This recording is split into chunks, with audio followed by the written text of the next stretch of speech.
E aí, pessoal, bom dia. Gente, vamos dar prosseguimento aqui hoje ao assunto que a gente levantou na terça-feira, que é essa relação da sociedade, essa relação do povo com o futebol, né? A influência que o futebol tem no dia a dia do brasileiro, no dia a dia do nosso país, no dia a dia das pessoas comuns, né?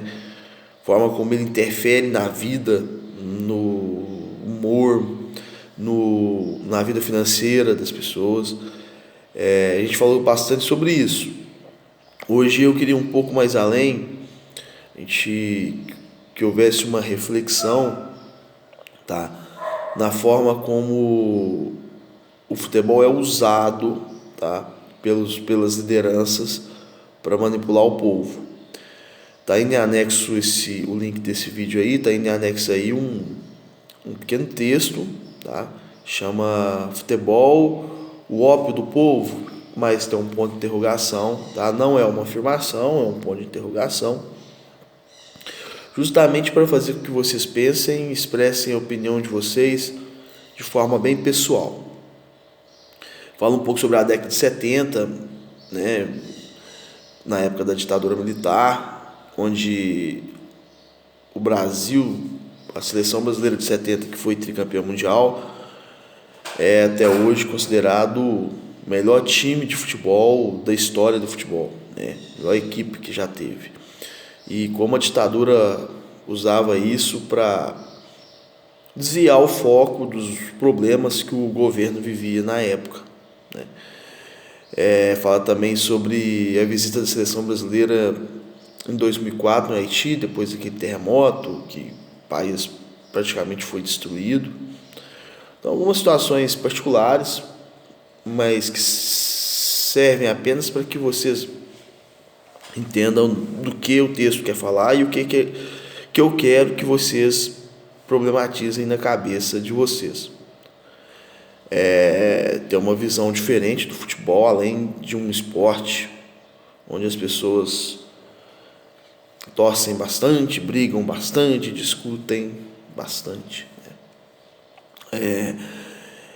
Principalmente agora, por exemplo, que essa questão dos direitos de TV, o governo federal emitiu uma medida provisória 10 dias atrás, 15 dias atrás, que dá o direito de televisionar os jogos ao time da casa. O que é isso, gente? Hoje, até essa medida provisória, um jogo para ser televisionado, os direitos de TV é das duas equipes. Por exemplo, em Belo Horizonte vai ter um jogo Cruzeiro e São Paulo. O direito de televisão, tá, é das duas equipes. Ninguém pode transmitir o jogo se o Cruzeiro quer que transmite, São Paulo não quer, não pode. Até então as duas equipes precisavam concordar para que o jogo fosse televisionado, são os direitos de imagem e tal. Aí com essa medida provisória, agora a de 15 dias atrás, saiu que só o time da casa, os direitos da televisão é do time da casa. Então você vai jogar Cruzeiro e São Paulo, em Belo Horizonte, só o Cruzeiro que decide se vai televisionar ou não. São Paulo não tem interferência nenhuma. E quando for lá em São Paulo, a mesma coisa, só aqui do lado de São Paulo. O que está levando a acontecer igual no futebol carioca que voltou agora? Quem está transmitindo os jogos são os canais oficiais do clube, tá? E se são os canais oficiais do clube, é difícil ter imparcialidade, os clubes vão ser parciais, os locutores, o pessoal vai ser bastante parcial. E se é parcial, né, até onde isso pode influenciar na vida de quem está assistindo, na relação com se o time está jogando bem ou mal, se o juiz está interferindo ou não, como que isso vai entrar na cabeça do torcedor, né? Porque a imprensa tem que ser algo imparcial, a imprensa ela não pode ter lado, principalmente no futebol, né? Nem na política, nem no futebol, a imprensa não pode ter lado. Então agora vai com essa medida provisória, é uma coisa que vai fazer o futebol influenciar mais ainda na cabeça das pessoas. E essa relação também do futebol com a Covid-19, igual a gente vê lá no Rio de Janeiro, o futebol voltando às pressas, sem público, mas voltando, em outros estados não voltando.